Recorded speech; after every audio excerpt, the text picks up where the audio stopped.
Hello friends, this is Ankit Kumar and I have secured 99.9 percentile in PGQ P01 B.Ed paper in the CUET PG examination and 306 out of 400 in PGQ P40 general paper in CUET PG examinations।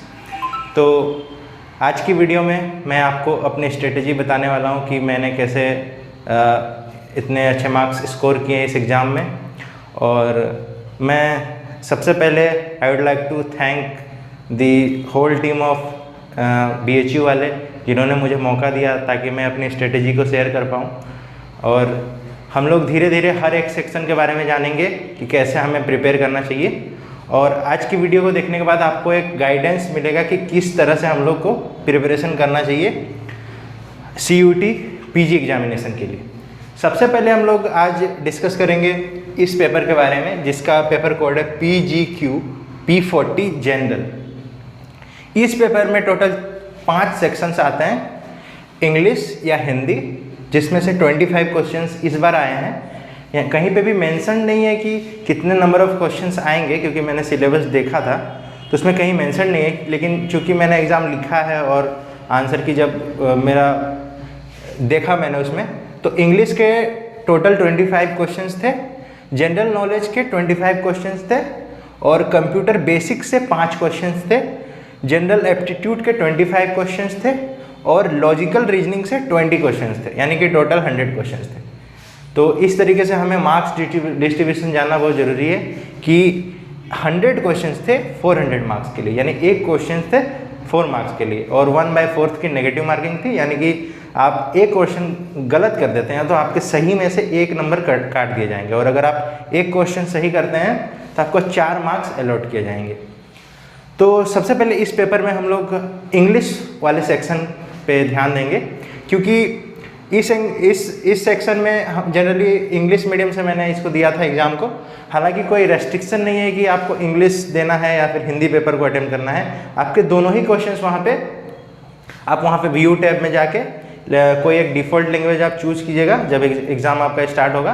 तो जैसे मैंने English choose किया था, लेकिन फिर वहाँ पे हिंदी करने का भी ऑप्शन देता है। इट मीन्स कि अगर आपको कोई क्वेश्चन इंग्लिश वाले पैसेज में नहीं समझ आ रहा है तो आप हिंदी वाले क्वेश्चन को देख के उसको आंसर देख सकते हैं। तो मैंने वैसे ही किया था, मुझे कुछ क्वेश्चन इंग्लिश में नहीं समझ आ रहे थे, इंग्लिश वाले पैसेज से या किसी चीज़ का वर्ड नहीं समझ आ रहा है, तो मैंने उसको हिंदी में देखा। तो हिंदी में कोई डिफरेंट क्वेश्चन था, समटाइम्स क्वेश्चन सेम ही था और कभी कभी डिफरेंट क्वेश्चन था, कोई डिफरेंट पैसेज था हिंदी का, तो उससे मैंने उस क्वेश्चन को आंसर कर दिया। इस तरह से मैक्सिमम मैंने अटेम्प्ट किया था।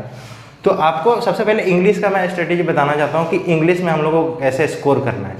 तो देखिए, इंग्लिश के जो सिलेबस हमें दिया गया था NTA के द्वारा, तो वो सिलेबस में ये मेंशन था error, sentence correction, sentence improvement, jumbled para या पारा जम्बल जिसको बोलते हैं, reading comprehension, fill in the blanks, paragraph completion, one word substitution, synonyms, antonyms, idiom and phrase.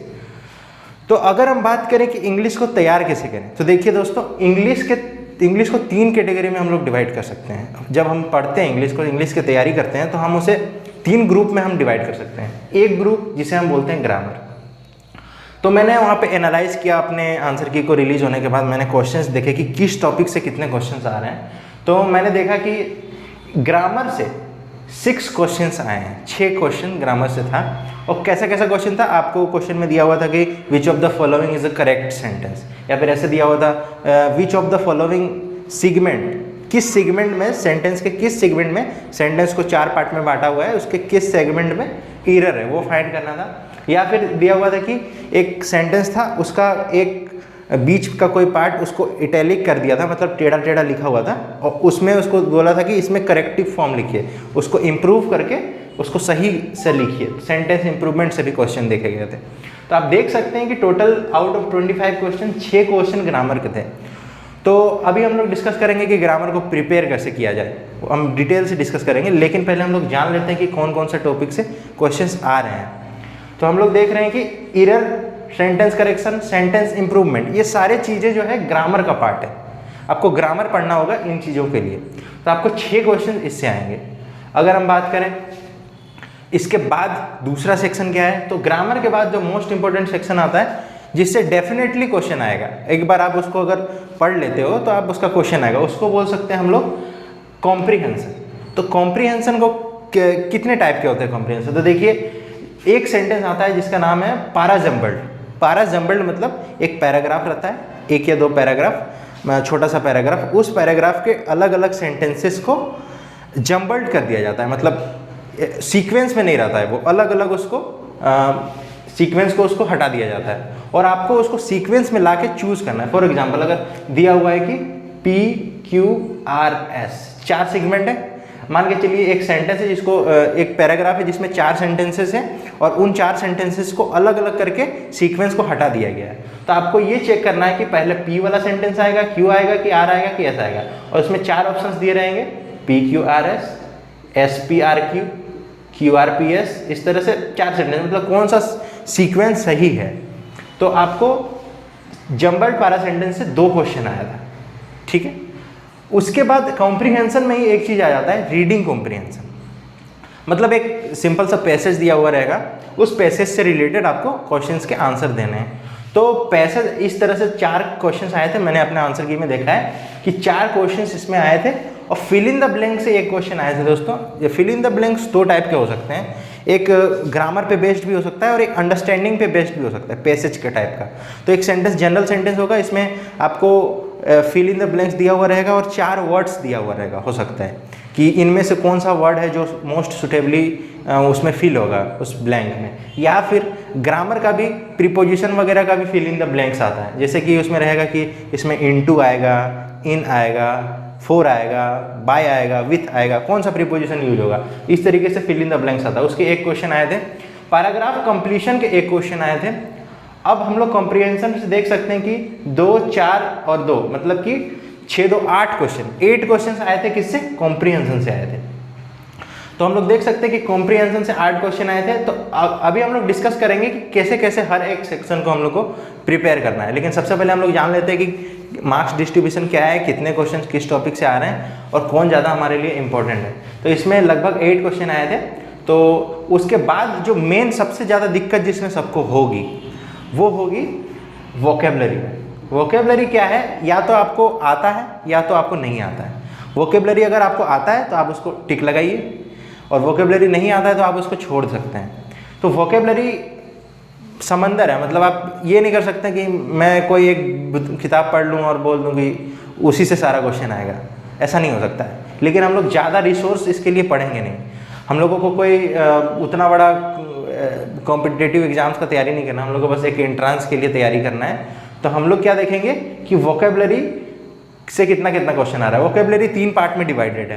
पहला, 1 वर्ड सब्स्टिट्यूशन। हिंदी के छात्रों के लिए बता दूं कि 1 वर्ड सब्स्टिट्यूशन को हिंदी में अनेक शब्दों के लिए एक शब्द बोलते हैं। जैसे कि उसके बाद सिनोनिम्स एंड एंटोनिम्स, समानार्थक शब्द और विपरीतार्थक शब्द। यानी कि क्योंकि क्वेश्चन पेपर दोनों था, हिंदी में भी था, इंग्लिश में भी था, आप जिसमें चाहे उसमें क्वेश्चन को अटेम्प्ट कर सकते थे।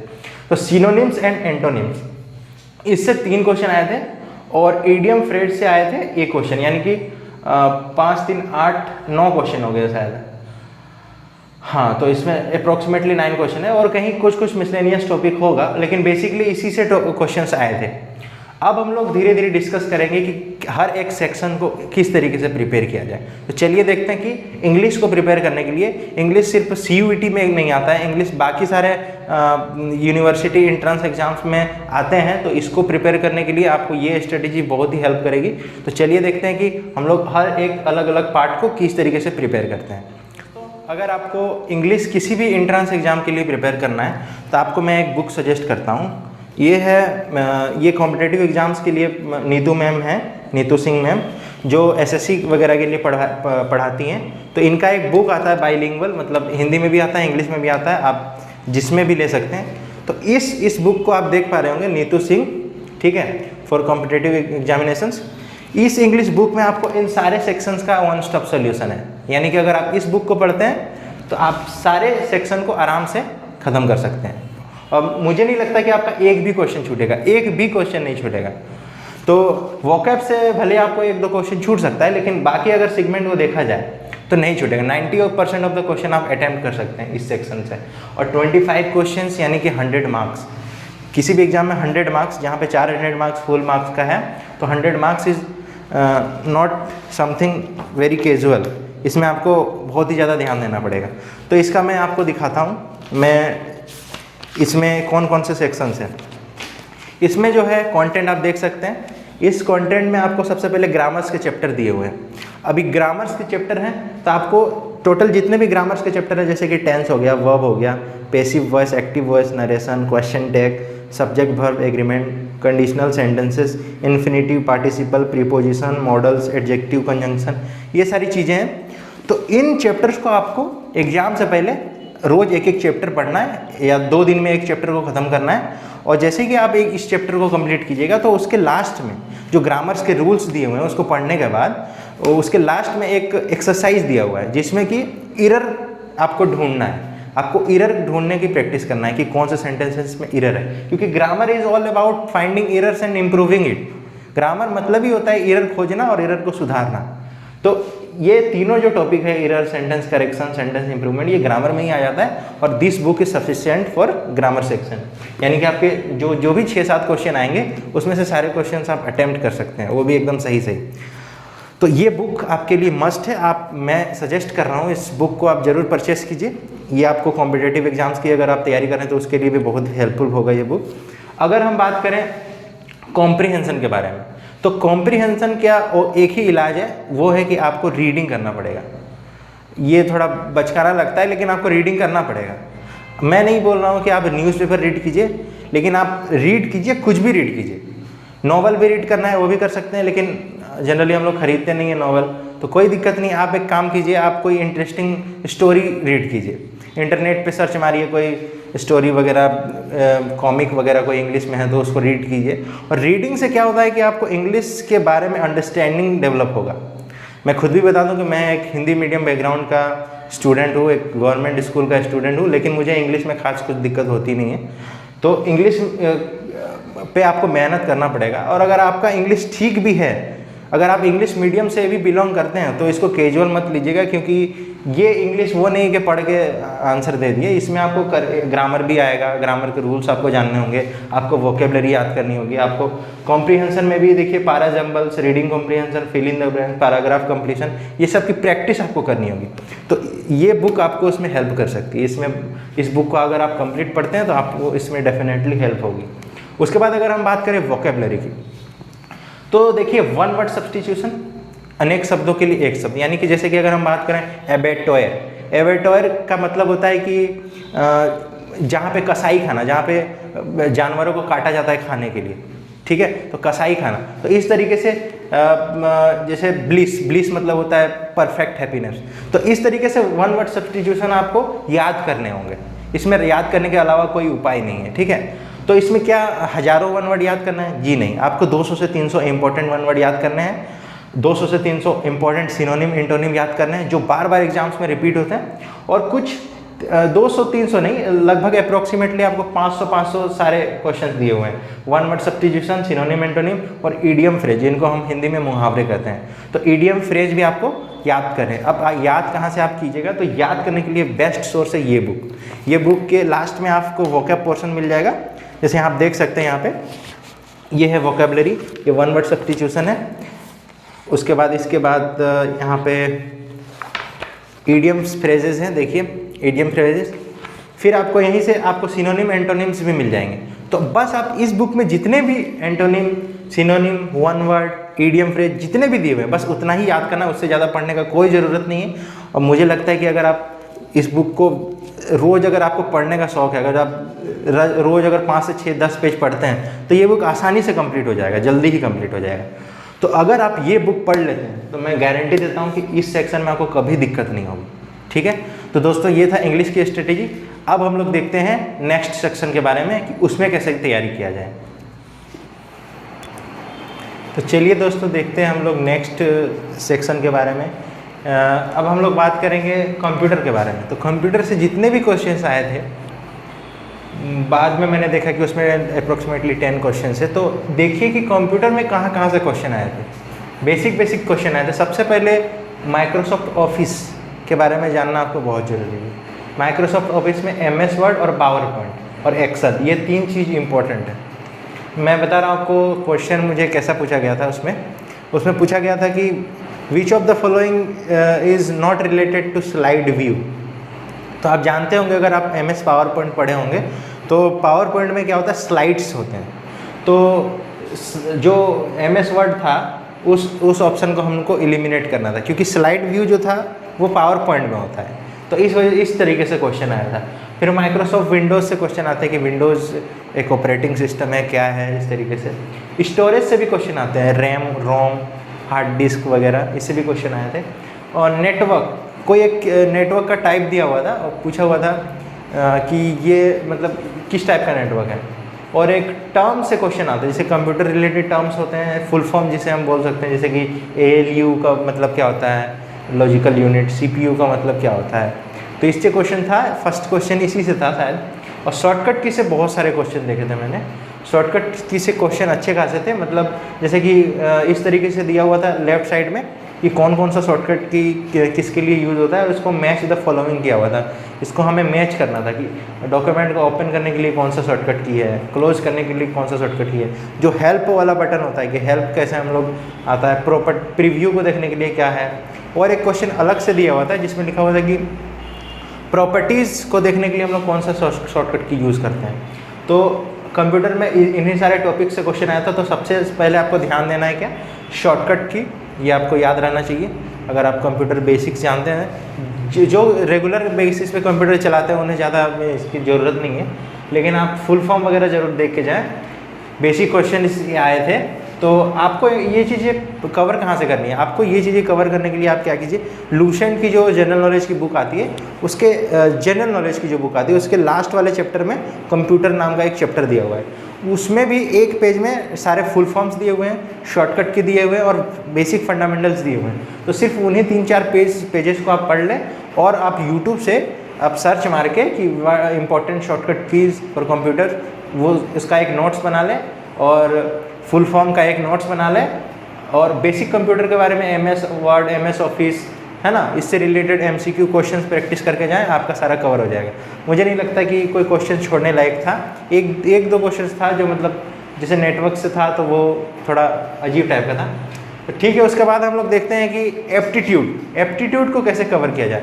तो जब हम लोग किसी भी एग्ज़ाम को हम लोग देखते हैं तो सबसे पहले सिलेबस हमको देखना ज़रूरी है। तो जब हम लोग सिलेबस देखते हैं तो जैसे आंसर के आने के बाद जो क्वेश्चन पेपर मुझे मिला तो उसमें मैंने एनालाइज़ किया, उसके बाद मैंने लिखा है कि कौन कौन से टॉपिक से कितने कितने क्वेश्चंस आए हैं। तो एप्टीट्यूड मतलब समझ लीजिए मैथ्स से ही क्वेश्चन था उसमें। एप्टीट्यूड में जो पहला क्वेश्चन था वो क्लॉक से था। क्लॉक जो टॉपिक है वो रीजनिंग में भी आता है, लेकिन ये रीजनिंग वाला क्लॉक का क्वेश्चन नहीं था, ये मैथमेटिकल टाइप से क्वेश्चन था। तो इससे एक क्वेश्चन था, नंबर सिस्टम से क्वेश्चन था। नंबर सिस्टम से क्या क्वेश्चन था, रिमाइंडर थ्योरम था। मतलब आप किसी नंबर का इस पावर दिया हुआ था, डिग्री दिया हुआ था, उस पावर जैसे 1000 2000 कुछ पावर दिया हुआ था और उस मतलब वहाँ पे लिखा हुआ था कि इसको डिवाइड करने पर क्या रिमाइंडर बचेगा। तो उससे रिलेटेड क्वेश्चन था, एक क्वेश्चन था।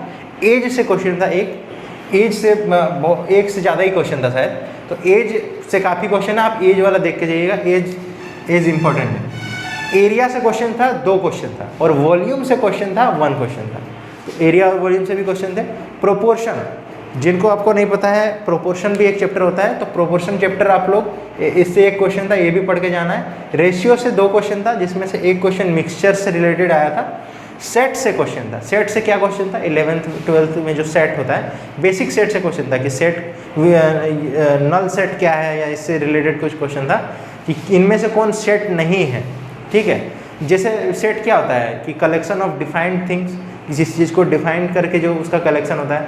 फॉर एग्जांपल जैसे कि हम बोल सकते हैं कि नंबर ऑफ बॉयज़, तो इसको हम लोग, ये एक डेफिनेट चीज़ है, इसको हम लोग गिन सकते हैं। लेकिन हम बोल सकते हैं कि अमाउंट ऑफ पेन, किसी को कितना दर्द हुआ, तो उसको हम लोग काउंट नहीं कर सकते हैं, तो वो चीज़ सेट में नहीं आ जाएगा। तो उस हिसाब से सेट का इंट्रोडक्शन चैप्टर आप पढ़ लीजिएगा यूट्यूब से।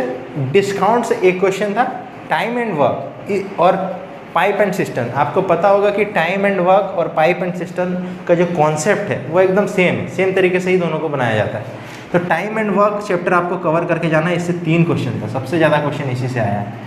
क्या क्या टाइप का क्वेश्चन था, एक क्वेश्चन था इफिशियंसी से, कि लिखा हुआ था राम जो है श्याम से ज़्यादा इफ़िशियंट है, 2 गुना इफ़िशियंट है, तो वो कितने दिन में काम करेगा ये वो। और इससे रिलेटेड मैंने हाँ तो दोस्तों मैंने टोटल 98 क्वेश्चंस अटेम्प्ट किए थे, क्योंकि मुझे 2 क्वेश्चंस लग रहे थे कि क्वेश्चन गलत है, और बाद में वो आंसर की में क्वेश्चन गलत निकले। जब आंसर की फाइनल आंसर की आई तो वो 2 क्वेश्चन एरर थे। तो इसमें से एक क्वेश्चन टाइम एंड वर्क का भी था, तो उसका डेटा गलत दिया हुआ था, इसलिए मैंने उस क्वेश्चन को स्किप कर दिया था, तो वो क्वेश्चन गलत था। तो टाइम एंड वर्क से आप देख सकते हैं कि 3 क्वेश्चंस आए हैं, तो टाइम एंड वर्क को अच्छे से प्रिपेयर करके जाएं। और उसी तरह से हम देखें नीचे तो पाइप एंड सिस्टम से एक क्वेश्चन आया, नल और टंकी, कि एक नल जो है वो उस किसी टंकी को इतने देरी में भर सकती है, दूसरा नल उसे इतनी देरी में खाली कर सकता है, तो इस हिसाब से क्वेश्चन आता है। फिर परसेंटेज से एक क्वेश्चन था, टाइम स्पीड एंड डिस्टेंस से ट्रेन से रिलेटेड एक क्वेश्चन था, और जो नॉर्मली रिलेटिव स्पीड होता है कि एक इतने स्पीड से आ रहा है, वो दूसरा उसे इतने स्पीड से अपोजिट डायरेक्शन में या सेम डायरेक्शन में, इससे रिलेटेड क्वेश्चन थे। एसआई से एक क्वेश्चन था, सिंपल इंटरेस्ट, और कंपाउंड इंटरेस्ट से फॉर्मूला रिलेटेड एक क्वेश्चन था। प्रॉफिट एंड लॉस से 2 क्वेश्चन थे। इन्वेस्टमेंट या फिर पार्टनरशिप बोल लीजिए कि 2 पार्टनर हैं, वो इतने इतने इन्वेस्ट करते हैं, तो उसको किसको कितना प्रॉफिट होगा, तो उससे रिलेटेड 2 क्वेश्चन थे। एलसीएम से एक क्वेश्चन था, और एलजेब्रा से एक सिंपल क्वेश्चन था, मतलब लीनियर इक्वेशन टाइप से क्वेश्चन था। तो अब हम लोग डिस्कस करते हैं कि प्रिपरेशन एप्टीट्यूड का कैसे करें किसी भी एंट्रेंस एग्जाम के लिए, खास करके CUET PG में, क्योंकि मैंने ये सारा एनालाइज किया है क्वेश्चन पेपर से। तो इसका प्रिपरेशन करने के लिए आपको सबसे पहले एक आसान तरीका बताता हूँ कि आपको यूट्यूब पे कुछ नहीं करना है।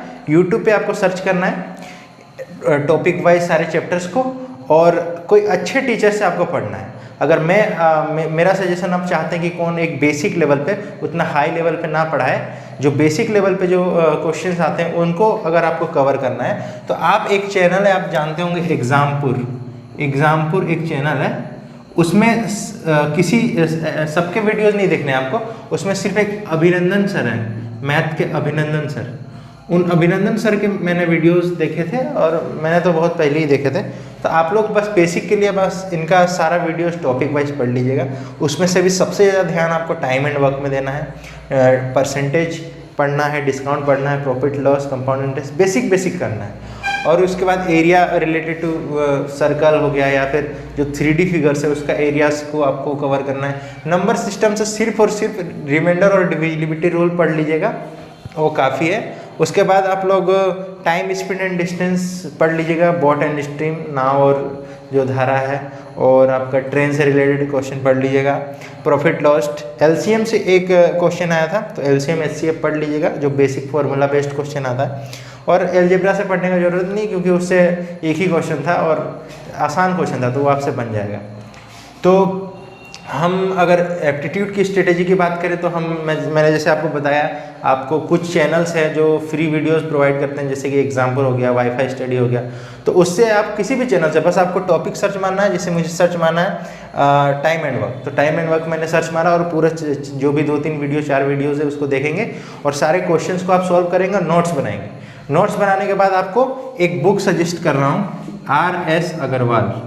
RS अग्रवाल, ये जनरली एक कॉम्पिटिटिव एग्जाम्स की बुक आती है, RS अग्रवाल मैथ्स, ठीक है।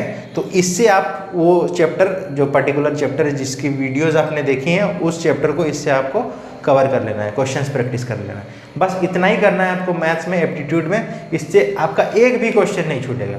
एक ही ऐसा सेक्शन है जिसको में 100% स्कोर किया जा सकता है, वो है एप्टीट्यूड, ठीक है।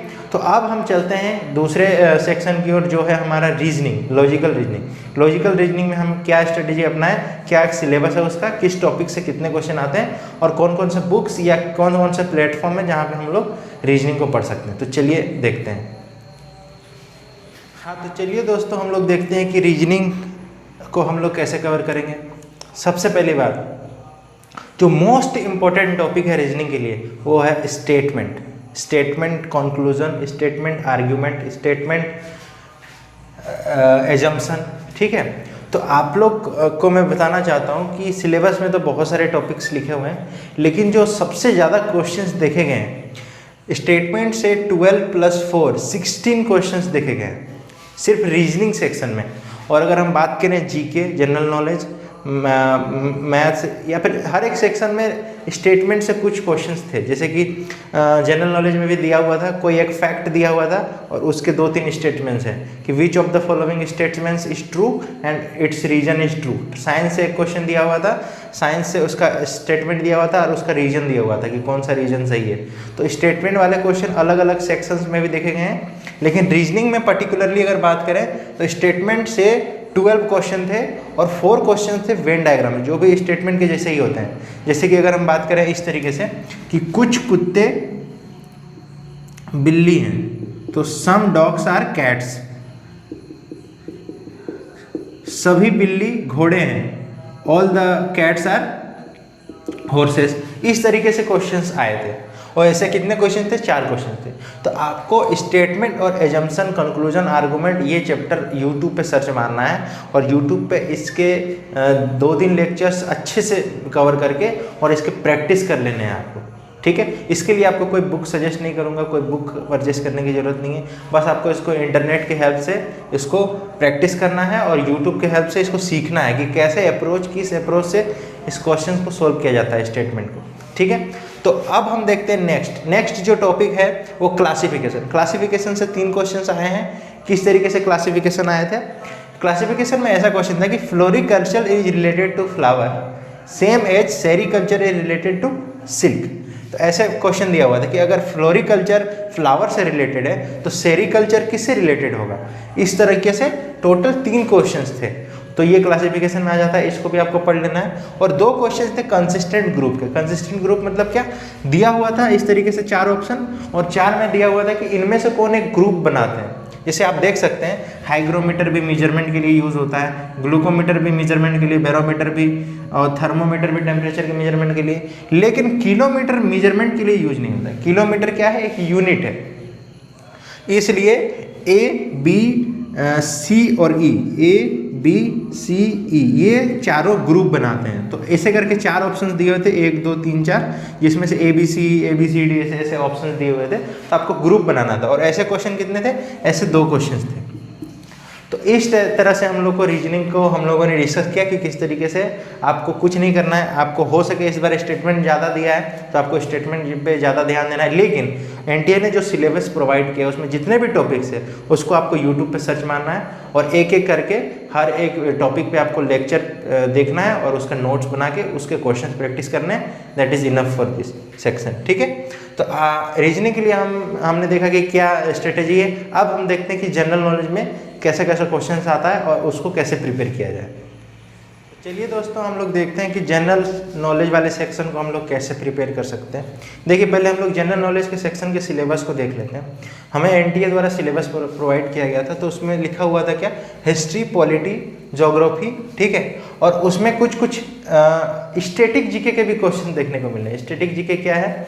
स्टैटिक जीके में जो मिसलेनियस पोर्शंस है वो आ जाते हैं। For example, books and author से बहुत सारे क्वेश्चन इस बार देखने को मिले थे कि बाणभट्ट किसने लिखा, हर्षचरित जो बुक है उस किसने लिखा? बाणभट्ट ने लिखा, ठीक है। तो कौन सा बुक किसने लिखा? हिस्ट्री के इम्पोर्टेंट जो सोर्सेस थे, बुक्स थे, तो वो सब बुक्स किसने लिखा?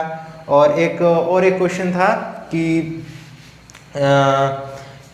अभी कोई मेन बुकर प्राइज विनर है, उन्होंने एक बुक लिखी थी, तो उनके द्वारा कौन सा बुक लिखा गया है। तो इस तरीके से क्वेश्चंस था।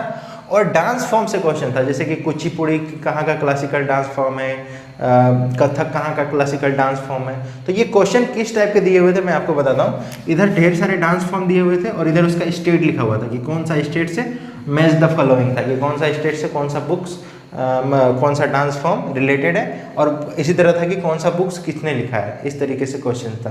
तो आपको सबसे पहले हिस्ट्री, पॉलिटी, हिस्ट्री से भी क्वेश्चन कम थे लेकिन सबसे ज़्यादा क्वेश्चन आपको पॉलिटी से थे। तो पॉलिटी को प्रिपेयर करना बहुत जरूरी है और टाइम मिले तो ज्योग्राफी का भी प्रिपेयर कर लीजिएगा।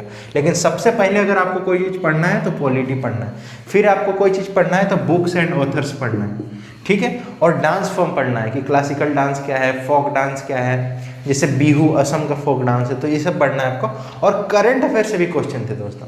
तो करंट अफेयर का कैसे पढ़ना है? तो ये भी बताऊंगा मैं आपको कि करंट अफेयर कैसे तैयार करना है। तो सबसे पहले हम लोग जान चुके हैं कि कौन कौन सा सेक्शंस हम लोग को प्रिपेयर करना है। अब मैं आपको रिसोर्स बताता हूँ कि कहाँ से आपको पढ़ना है। ये बुक आप देख सकते हैं दोस्तों, ये बुक है जनरल नॉलेज की, मनोहर पांडे की है, अरिहंत पब्लिकेशन की।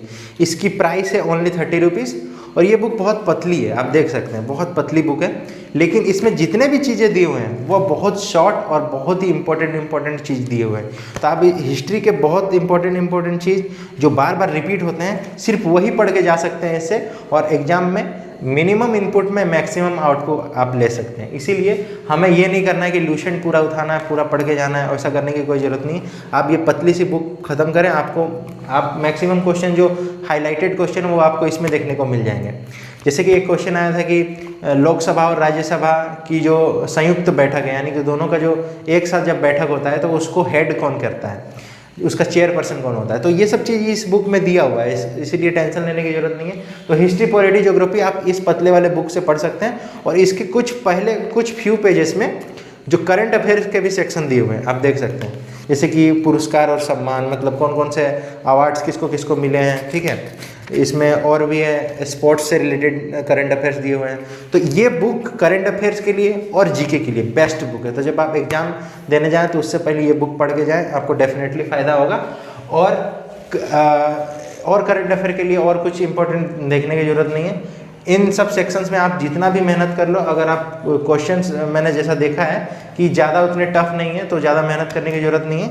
ये वाला बुक आप कंप्लीट कीजिए, आपको इस सेक्शन में डेफिनेटली फ़ायदा होगा। और अगर करंट अफेयर की बात करें तो करंट अफेयर में जैसे कि अभी एक न्यूज़ है कि चीता को मंगाया गया नामीबिया से, तो ये क्वेश्चन आया था शायद कि किस देश से चीता को मंगाया जा रहा है, तो नामीबिया से था, तो ये होगा ऑप्शन। तो ये जो रिसेंट में न्यूज़ चलते रहता है, जो इंपॉर्टेंट न्यूज़ है, वो आपको देखने को मिलेगा, वही क्वेश्चन में आपको आएगा। तो कैसे आप करंट अफेयर को प्रिपेयर कीजिएगा, आप यूट्यूब पे सिंपली सर्च मारिएगा कि जैसे कि अभी चल रहा है, जो मंथ चल रहा है, तो पिछले मंथ का सर्च मारिएगा कि कंप्लीट 1 मंथ करंट अफेयर, तो पिछले मंथ का आपको अगस्त का पूरा करंट अफेयर मिल जाएगा, सितंबर का करंट अफेयर मिल जाएगा, जुलाई का कंप्लीट करंट अफेयर मिल जाएगा। तो इस तरीके से आप पढ़ सकते हैं। या फिर आप एग्जाम से 1 वीक 2 वीक पहले आप क्या कीजिए कि 1 ईयर करंट अफेयर की वीडियोज़ बहुत सारे यूट्यूब चैनल्स बनाते हैं, उसमें बहुत सारा इंपॉर्टेंट जो करंट अफेयर्स है वो 1 साल का पूरा वो कवर किया जाता है उस वीडियो में। तो वो वीडियो देख के चले जाइए, आप डेफिनेटली उसी से क्वेश्चन आपको मिल जाएगा, और इससे ज़्यादा आपको जीके में करने की ज़रूरत नहीं है। तो ये था दोस्तों मेरी स्ट्रेटेजी PGQ P40 पेपर में, जनरल वाले पेपर में, जिसमें बहुत सारे कोर्सेज जैसे LLB BHU उसी के थ्रू होता है। तो इस पेपर में मेरे 306 मार्क्स थे आउट ऑफ 400, और मैंने लगभग 10 क्वेश्चन सिली मिस्टेक किया था जानबूझ के, वरना मेरे अप्रोक्सीमेटली मार्क्स 340 एबव हो जाते। लेकिन खैर कोई बात नहीं। तो आप लोगों को रिक्वेस्ट करते हैं कि आप लोग ये स्ट्रेटेजी को फॉलो कीजिए और अच्छे से प्रिपरेशन कीजिए। आपको बेस्ट ऑफ लक, और जल्द ही हम लोग दूसरे पेपर के लिए, जो साथी बीएड की तैयारी करना चाहते हैं, जिसमें मेरे 99.9 परसेंटाइल है, टॉपर्स के 100 परसेंटाइल है, तो PGQ P01 कोड के भी स्ट्रेटेजी मैं आप लोगों को बताऊंगा। तब तक के लिए धन्यवाद दोस्तों।